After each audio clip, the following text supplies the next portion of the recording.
Assalamualaikum warahmatullahi wabarakatuh. A'udzubillahi minasyaitonirrajim. Bismillahirrahmanirrahim. Alhamdulillahalamin. Allahumma salli wa sallim wa barik ala nabina Muhammad wa ala alihi washabihi ajmain wa man tabi'ahum bi ihsanin ila yaumiddin. Amma ba'd. Kita sambung pembicaraan kita mengenai sifat sholat menurut sunnah Rasulullah SAW dan mazhab ulama. Dalam kesempatan ini kita akan membicarakan mengenai disukai bagi seseorang apabila dia ingin masuk ke dalam sholat dengan kesungguhan dan dengan kolbu yang hadir. Jadi dia sungguh-sungguh sholat dan dia menghadirkan kolbunya. Jadi selain itu disukai juga bahwa seseorang itu dengan cara dia menghadirkan kolbunya itu dengan membaguskan bacaan Al-Qur'annya ya. Membaguskan bacaan Al-Qur'an itu diantaranya adalah yang wajib surat Al-Fatihah ya, baguskan bacaan surat Al-Fatihah itu, karena kalau tidak bagus bisa tidak sah sholatnya. Kemudian membaca surah ya, atau ayat-ayat dari Al-Quran setelah membaca surah Al-Fatihah. Begitu juga dengan membaca zikir-zikir yang disunahkan, yang diajarkan oleh Rasulullah SAW, mulai dari istiftah sampai nanti salam. Banyak zikir-zikir dan tasbih ya. Kemudian dia juga mentadaburkan ya. Mentadaburkan, memahami dan mentadaburkan atau memikirkan ayat-ayat Al-Quran yang dibacanya maupun zikir-zikir di dalam sholatnya tersebut. Demikian juga dengan doa. Ada doa-doa di dalam sholat. Sholat ini komplit ya. Sholat ini lengkap ya, mulai dari zikir, membaca Al-Quran dan berdoa ya. Jadi seorang yang memberikan sholat ini sesungguhnya dia ini hakikatnya ada dalam keadaan sedang menghadap dan mendekatkan diri kepada Allah ya. Jadi dia harus memenuhi syarat-syaratnya ya, syarat-syarat sahnya sholat, menutup aurat, berwudu ya, menghadap kiblat ya, menghadap ke kiblat. Kiblat ini mengarah kepada Baitullah, Ka'bah yang ada di Makkah Al-Mukarramah. Jadi secara hakikatnya dia menghadap dan mendekatkan diri kepada Allah Subhanahu wa taala. Oleh karena itu dia menghindarkan diri ya, dari berpikir tentang selain Allah ya. Dia menghadirkan kolbunya untuk tidak berpikir selain perkara-perkara sholat ya. Jadi jangan dia berpikir ketika setelah Allahu Akbar pikiran tak kemana-mana sehingga tidak khusyuk. Kalau tidak khusyuk ini bisa-bisa sholatnya tidak diterima di sisi Allah. Mungkin secara syariatnya dia sah, tapi tidak ada nilai sholat tersebut ya. Bisa tertolak walaupun sah ya, tapi tidak ada nilainya. Jadi dia menghadirkan sebisa mungkin ya, kolbunya untuk khusyuk dan khudu dengan zahir dan batin ya. Khusyuk ini di dalam kolbu ya. Jadi khusyuk ini dalam kolbu. Jadi sebisa mungkin dia menghadirkan kolbunya supaya dia khusyuk dalam sholat. Kemudian khudu, merendahkan diri di hadapan Allah. Apa yang mereka zahir badannya ini. Badannya ini dalam keadaan tunduk ya. Tunduk merendahkan diri kepada Allah ya, tunduk sehingga tunduk melihat ke tempat sujud ya. Menundukkan dia. Jangan sholat itu kayak orang bertatang petenteng ya. Mengangkat sayapnya manis itu ada sayap, apalagi kalau dia bertolak pinggang ya, tangannya di pinggang itu sayapnya dinampakkannya ya. Jadi sholat itu dalam keadaan khusyuk dan khudu, ya. Karena orang-orang yang sholatnya khusyuk inilah orang-orang yang mendapat kesuksesan, kemenangan kelak di hari akhirat. Sebagaimana firman Allah dalam surah ke-23 Al-Mu'minun ayat 1 dan 2. A'udzubillahi minasyaitonir rajim.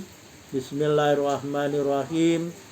Qad aflahal mu'minun alladzina hum fi sholatihim khashi'un. Telah sukses, telah memperoleh kemenangan orang-orang beriman. Siapa yang memperoleh kemenangan orang-orang beriman? Apakah semua orang beriman memperoleh kemenangan? Belum tentu, ya. Yang memperoleh kemenangan, ciri yang pertama adalah alladzina hum fi sholatihim khashi'un.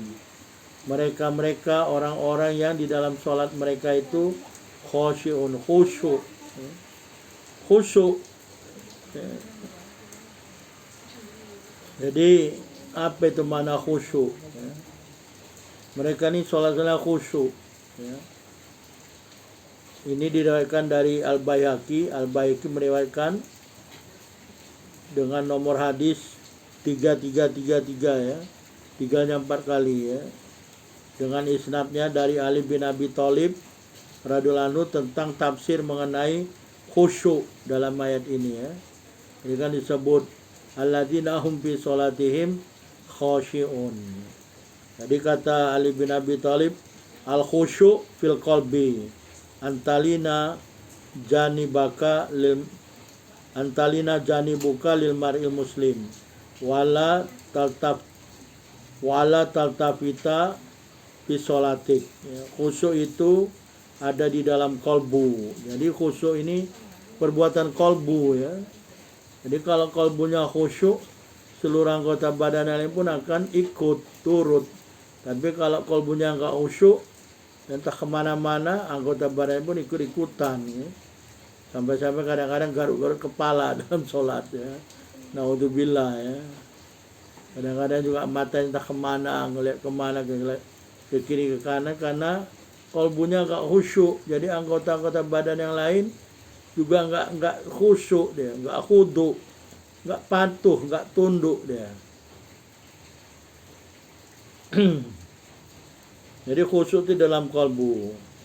Antalina janibuka lil mari muslim, bahwa sayapmu itu ya jangan diangkat, gitu, ya. Kita ini punya sayap-sayap ini.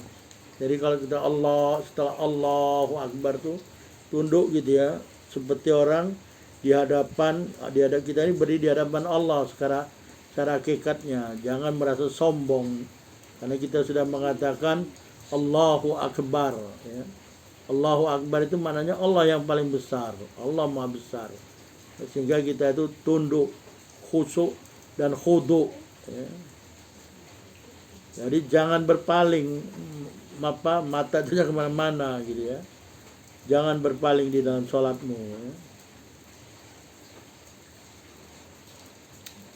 Selain itu juga diriwayatkan dari sebagian ulama salaf, ya, bahwasannya khusyuk itu as-sukunu fiha. Khusyuk itu tenang, ya. Jadi sholatnya enggak tergesa-gesa. Jadi sholatnya tenang, ya. Dalam sholat itu tenang, tidak tergesa-gesa. Makanya ketika seseorang, kata Rasulullah, mau melaksanakan sholat berjamaah menuju masjid itu dalam keadaan jalan dengan tenang. Tak usah tergesa-gesa sampai berlari-lari, ya. Tak usah tenang jalan menuju masjid. Makanya disunahkan itu, ya, sebelum masuk waktu itu sudah jalan menuju masjid. Dengan jalan itu tenang, ya. Supaya sampai di masjid tidak ngos-ngosan, terus tergesa-gesa pula nanti dalam sholat. Jangan, khusyuk itu tenang, ya. Tenang di dalam sholat, tidak tergesa-gesa, tidak macam dikejar-kejar, gitu, ya. Kayak kita lihat kalau bulan Ramadan, kan, dalam bulan Ramadan sholat tarawih, kayak dikejar-kejar, gitu. Dikejar siapa dia, atau mau ngejar apa dia, mau ngejar kereta atau mau ngejar bis atau ngejar pesawat, takut ketinggalan, gitu. Kita ini sedang menghadap Allah, gitu, ya. Kalau Allah berkehendak diguncang aja bumi ini, mau kemana lagi, ya. Nggak bisa lagi kita kemana-mana. Makanya kita sholat, hadirkan qalbu itu khusyuk ya, dan tenang. Ya, kita lihatlah bagaimana para sahabat Rasulullah dan para sahabat sholat, ya. Tenang, ya, khusyuk, khudu. Ya. Jadi kata ulama salaf itu khusyuk itu tenang di dalam sholat, tidak tergesa-gesa, tidak sholat kayak patuk ayam, papu selesai. Assalamualaikum, assalamualaikum. Tidak ada tumak ninah lagi. Kalau tidak ada tumak ninah itu wajib, sholatnya batal. Ingat tidak bagaimana kisah seorang sahabat ya, seorang sahabat ketika ada di dalam masjid, ya Rasulullah ada juga di dalam masjid. Dia kemudian selesai sholat, Rasulullah memperhatikan sholatnya gitu ya. Dia salam kepada Rasulullah, dijawab salamnya, kemudian Rasulullah dia mengulangi sholat karena sholatnya tidak ada tumak ninah. Jadi disuruh oleh Rasulullah mengulangi sholat karena kamu tidak sholat ya. Artinya tidak ada tumak ninah, sholatnya batal. Kemudian di dalam tafsir Ibnu Katsir ya, mengatakan tentang makna khosyi'un ya. Ini diriwayatkan dari Ibnu Abbas ya. Ibnu Abbas ini mengatakan ya, khosyi'un itu khaifuna sakinuna ya. Jadi khosyi'un itu adalah takut kepada Allah ya. Kita sedang menghadap Allah ini, takut kepada Allah. Jadi bagaimana kalau seorang takut kepada Allah? Coba aja kalau seorang takut pada manusia, kan takut dia diam, gak bunyi kan, takut. Kayak anak kecil kan takut kepada orang itu. Anak kecil kan takut diam dia kan, gak bunyi apa gitu kan. Nah begitu juga kita dalam sholat takut kepada Allah, tapi takut ini baca ya, apa yang wajib dibaca maupun yang sunat dibaca. Bukan artinya diam itu takut diam nggak baca apa ya, diam takut itu dibacalah ya, artinya kita sedang menghadap Allah. Diamnya ini diam tenang ya, takut diam dan tenang dalam sholat ya, tidak tergesa-gesa lagi. Waqajarwiya an Mujahid, begitu juga dengan pendapat dari Mujahid, Al Hasan Al Basri, Qatadah dan Zuhri. Jadi ini pentafsiran dari Ibnu Abbas, khosyi'un ya, khaifuna sakinuna ya. Takut kepada Allah dan tenang dalam sholatnya ya. Sedangkan dari Ali bin Abi Thalib tadi sudah dikatakan khusyul qalbu, khusyuk itu adalah khusyuknya qalbu, hadirnya qalbu. Begitu juga kata Ibrahim An-Nakhai ya. Sedangkan kata Al-Hasan Al-Basri ya, kana khusyu'um fi qulubihim wa guddu bidzalika basarahum wa khafadul janah ya. Kata Al-Hasan Al-Basri adalah khusyuknya mereka ini ya, di dalam kalbu-kalbu mereka khusyuk ya. Kemudian penglihatan mereka itu ditundukkan. Jadi kalau sholat itu tundukkan pandangan itu ke bawah gitu ya. Jangan sholat tuh lihat kiri kanan gitu ya. Apalagi kalau ada orang datang lihat gini, jangan. Ya, bisa batal nanti sholat ya. Jadi tundukkan pandangannya, mereka menundukkan pandangan mereka. Kemudian janahul janahul badan al-jawarih, semua anggota badan ini tunduk dan patuh dan taat ya. Taat karena qalbunya khusyuk. Jadi anggota-anggota yang lain ikut tunduk dan patuh gitu ya. Jadi tenang sholat itu. Yang begitu indahnya sholat kalau kita dalam keadaan khusyuk, khudu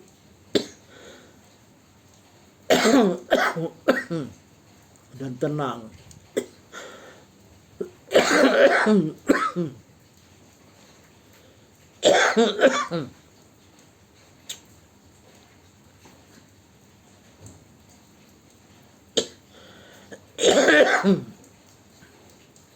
Bismillah.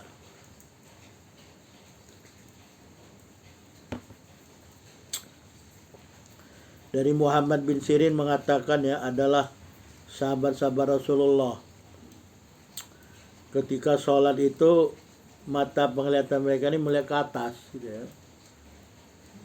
Melihat ke langit ketika sholat. Ini kata Muhammad bin Sirin di dalam tafsir Ibnu Katsir ya. Karena ashabu Rasulillah sallallahu alaihi wasallam yarfa'una absarahum ila samai fi shalah.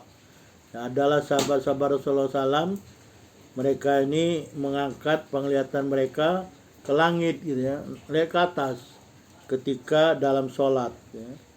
Falamma nazalat hadil ayat, jadi ketika turun ayat ini ya, turun surat Al-Mu'minun ayat 1 dan 2, khofad wa basaram ila maudi sujudihim. Kemudian turun tadi ayat qad a'udzubillahi minasyaitonir rajim qad aflahal mu'minun alladzina hum fi sholatihim khashi'un. Jadi ketika turun ayat ini, mereka setelah turun ayat itu menundukkan pandangan mereka ke tempat sujud mereka. Jadi itu salah satu cara untuk menambah kekhusyuan dan khudu tadi ya. Kemudian makna di dalam mana khusyuk di dalam tafsir Al-Qurtubi ya, di dalam tafsirnya Al-Jami' li Ahkamil Quran ya. Al-Jami' li Ahkamil Quran, kata Imam Al-Qurtubi, al-khusyuk mahalluhul qalbu fa idza khasha'a khasha'atil jawarihu kulluha li khusyu'ihi id huwa malikuha ya, hasibuma bayana ya. Ini tambahannya ini. Wal khusyuk mahalluhu al-qalbu, kata Imam Al-Qurtubi. Khusyuk itu tempatnya di kolbu ya. Jadi hadirkan kolbu itu. Kalau hadir kolbu nggak hadir, macam mana mau khusyuk ya. Malah ingat nanti yang lain-lain ya. Sehingga kalau udah ingat yang lain-lain, sholatnya tak ingat lagi berapa rakaat ya. Kecuali dia ikut imam dia ikut aja imam ya. Bahaya juga nih kalau sholat jamaah tidak hadir kolbu ya. Jadi apabila kolbunya khusyuk, kata Imam Al-Qurtubi, maka seluruh anggota badannya akan khusyuk juga semuanya, karena kekhusyuan kolbu ya. Karena kolbu itu adalah rajanya ya. Jadi kalau rajanya khusyuk, rakyatnya pun khusyuk ya.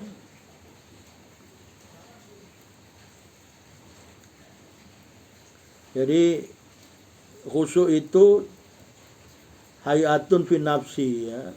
Ini khusyuk itu adalah proses di dalam jiwa, di dalam kolbu tadi. Dia menampakkan, yang akan nampak kekhusyuan itu dengan tunduknya dan tenangnya anggota badan. Jadi kelihatan orang khusyuk tuh ya. Kalau nggak khusyuk dia suka garuk-garuk ya. Nanti ada nyamuk pok dipukul sama dia. Nah, itu nggak khusyuk ya. Kalau orang khusyuk itu bahkan kadang-kadang ya diceritakan ya, khusyuk sholatnya semacam kayak patung, sehingga begitu tenangnya macam kayak patung ya. Tenang, khusyuk, hadir kolbunya ya. Kecuali kalau ada memang bahaya yang mengancam nyawa, nah itu tidak boleh kita menyerahkan diri begitu saja ya. Kita bergeser, kalau ada api atau ada apa gitu, ada binatang, jangan kita diam aja ya. Misalkan ada kala jengking gitu ya di depan, misalkan mau menyengat ya, bergeser, jangan menyerahkan kaki itu disengat ya. Ini namanya menyerahkan diri untuk bahaya, nggak boleh ya. Atau melihat misalkan ada orang dalam bahaya, tolong dulu ya, tapi jangan berpaling dari kiblat gitu ya. Kalau berpaling dari kiblat batal sholatnya. Jadi khusyuk itu bukan artinya tidak peka atau tidak lagi sadar gitu, bukan. Khusyuk itu sadar ya, kita menghadap Allah ya, kalbunya khusyuk, anggota-anggota badan khudu dan tenang ya.